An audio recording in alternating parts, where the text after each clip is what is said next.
तो इंडिया का एकमात्र जो एक्टिव वोल्केनो है बैरन वोल्केनो या बैरन आइलैंड पे है, बैरन वोल्केनो। इसमें अभी फ़िलहाल में इरप्शन हुआ है, उद्गार हुआ है। बैरन वोल्केनो में उद्गार हुआ और ये एकमात्र, बल्कि इंडिया का ही नहीं, ये साउथ एशिया का एकमात्र एक्टिव वोल्केनो है ये बैरन आइलैंड। इससे पहले जो इसमें पहला उद्गार हुआ था वो था 1787 में, 1787 में। उसके बाद 1991 में,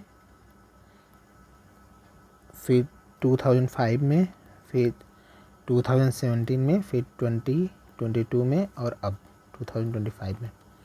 तो ये भारत का और साउथ एशिया का एकमात्र एक्टिव वोल्केनो है।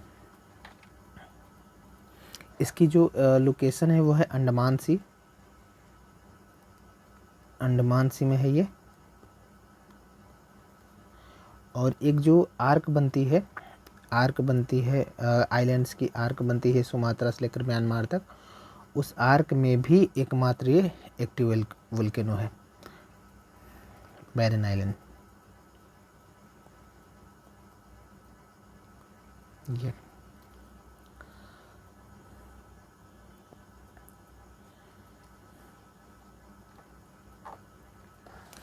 इसका जो रीजन है, कारण,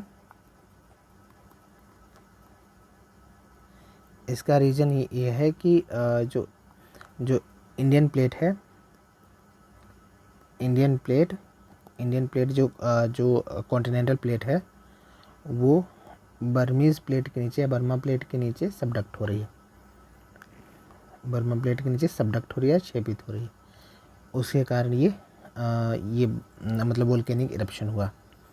इंडियन प्लेट बर्मीज़ प्लेट के नीचे सबडक्ट हो रही है, छेपित हो रही है इसको।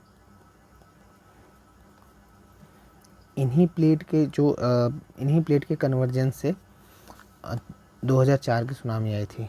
26 दिसंबर 2004 में जो सुनामी आई थी, इन्हीं प्लेट के कन्वर्जेंस से 9.1 तीव्रता का भूकंप आया था सुमात्रा के पास ही,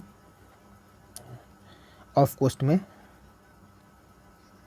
और उस मतलब ओशन में आया था, अंडर सी या ओशन में जो भूकंप आया था, उसके कारण, अर्थक्वेक के कारण सुनामी बनी, ये 2004 की। इस सुनामी, मतलब ये सुनामी आपदाओं को देखने का एक पैराडाइम शिफ्ट हुआ। पैराडाइम मतलब आपदाओं को देखने का कॉन्सेप्ट ही बदल गया। तो 2005 का जो NDMA था, नेशनल डिजास्टर मैनेजमेंट एक्ट आया था, वो इसी के बाद आया था। और उस समय दुनिया के 14 देश, कम से कम मतलब 14 देश डायरेक्ट प्रभावित हुए थे। 14 देशों में उस सुनामी का प्रभाव था। अब बर्मा प्लेट है, जो बर्मीज़ प्लेट है, बर्मा प्लेट एक साउथ एशिया की एकमात्र माइक्रो प्लेट है, और ये ऐसा माना जाता है कि ये जो बड़ी प्लेटें हैं, बड़ी कॉन्टिनेंटल प्लेट्स हैं, उसके मार्जिन पर है। ये थोड़ा सा कॉम्प्लेक्स है। मार्जिन मतलब किनारों पर जो प्लेट होती हैं, कॉन्टिनेंटल प्लेट हैं, कॉन्टिनेंटल प्लेट्स हैं। अब प्लेट टेक्टोनिक्स में आप लोग पढ़े होंगे, ये लिथोस्फीयर के भाग हैं, लिथोस्फीयर के बड़े खंड हैं, लिथोस्फीयर या स्थलमंडल के बड़े खंड। स्थलमंडल मतलब कि क्रस्ट प्लस क्रस्ट ऊपर, और ये अपर मेंटल मिला के ये जो भाग बनता है, ये पूरा स्थलमंडल है। और इसी के टुकड़े होते हैं प्लेट्स, कॉन्टिनेंटल प्लेट्स जब आपस में कन्वर्जेंस मोशन करती है, यहाँ पे कन्वर्जेंस बाउंड्री बनी है, यहाँ पे तभी जो इंडियन प्लेट है वो सबडक्ट हुई है, सबडक्शन हुआ है उसका या क्षेपण हुआ है, तो उसके कारण ये जो बैरन आइलैंड है वो है।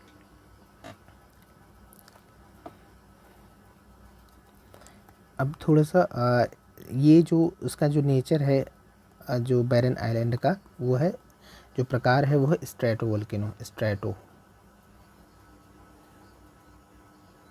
स्ट्रेटो वोल्केनो, इसी को कंपोजिट वोल्केनो बोलते हैं, इसी को कंपोजिट वोल्केनो बोलते हैं। अभी थोड़ा सा वोल्केनो के बारे में देख लेते हैं। जैसे ये मैग्मा चेम्बर है, मैग्मा चेम्बर, और ये एक तरीके से यहाँ से बार बार इरप्शन हो रहा है,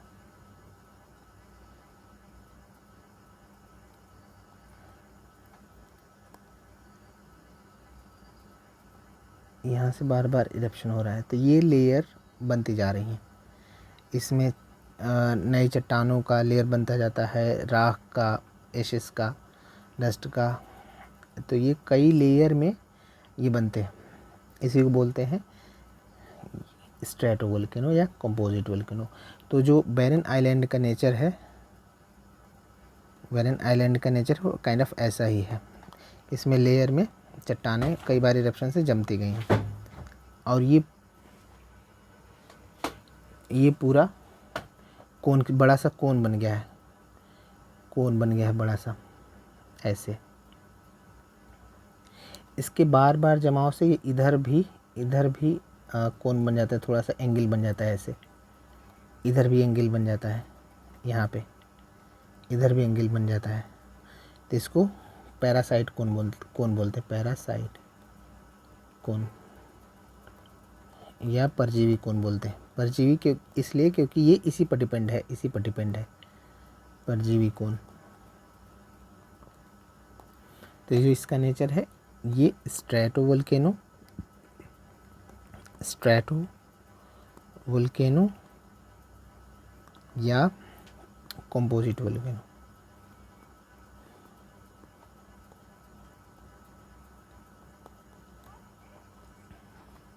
इसके कुछ एग्जाम्पल हैं, जैसे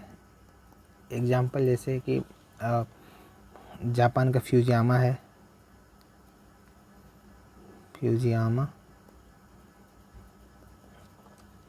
जापान का फ्यूजियामा, यूएसए का रेनियर, फिलीपींस का मेयान फिलीपींस में है, और अलास्का का एजकॉम्ब,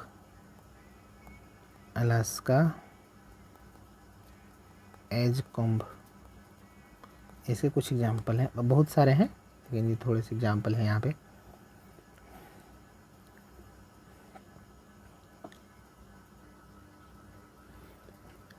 थोड़ा सा ये देख लेते हैं वोल्केनिक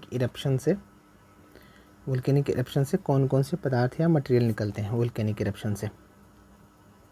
तो पहले तो गैसेस,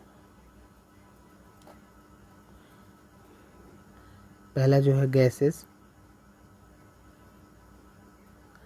गैसों में जैसे जो कुछ ज्वलनशील गैसें, जैसे हाइड्रोजन सल्फाइड हो गई, और कुछ अन्य गैसें जैसे हाइड्रोक्लोरिक एसिड, अमोनियम क्लोराइड, ये सब। तो hydrogen sulphide, ammonium chloride, hydrochloric acid, ये सब निकलते हैं। और वोल्केनिक इरप्शन में जलवाष्प की जो मात्रा रहती है, जलवाष्प की मात्रा वो सबसे ज़्यादा रहती है। इसकी जो मात्रा रहती है 70 to 90% रहती है वोल्केनिक इरप्शन में।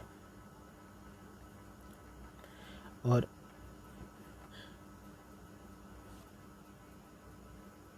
जब ये जलवाष्प एयर के कांटेक्ट में आती है, क्योंकि ये जो इरप्शन होता है तो बहुत ऊंचाई तक होता है, जब ये जलवाष्प एयर के कांटेक्ट में आती है तो ये ठंडी हो जाती है, अचानक से ठंडी हो जाती है। एयर के कांटेक्ट में आने से अचानक से ठंडी हो जाती है, जिसके कारण बारिश होने लगती है, क्योंकि संघनन हो जाता है, बारिश हो जाती है। इसी कारण जो वोल्केनिक इरप्शन के बाद बारिश होती है। कुछ लिक्विड मटेरियल हैं, लिक्विड मटेरियल जैसे जो हालांकि जो लावा आता है, जैसे ये मैग्मा चेम्बर है, अगर ये नीचे रहता है इरप्शन हुआ तो इसको बोलते हैं मैग्मा, अगर वो बाहर आ गया तो उसको बोलते हैं लावा। ये अपने आप में लिक्विड है।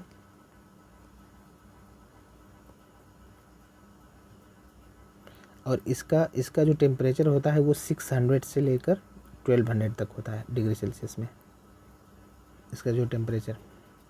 और कई बार इसके साथ जल भी निकलता है। और कुछ ठोस पदार्थ होते हैं, सॉलिड मटेरियल होते हैं, सॉलिड मटेरियल, इसको बोलते हैं एक शब्द में टेफ्रा, टेफ्रा बोलते हैं इसको। और इसमें इसके कई प्रकार होते हैं, जैसे लैपिलस होते हैं, लैपिलस, ये जो लैपिलस होते हैं ये मटर के दाने के आकार के होते हैं, मटर के दाने के आकार के चट्टानी खंड होते हैं।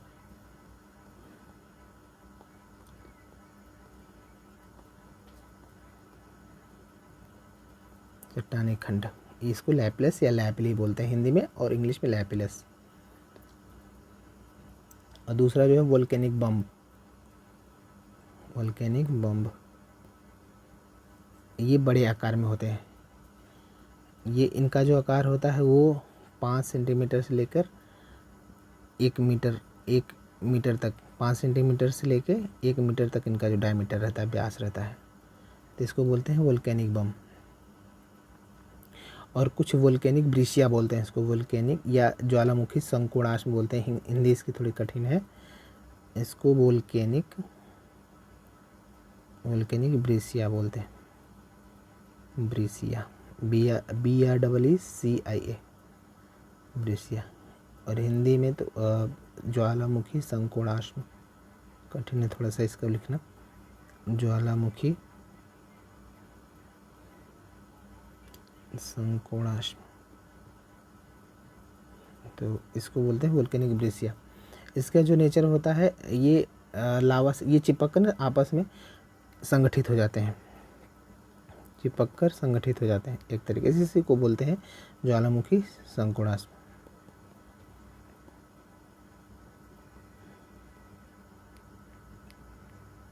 संगठित।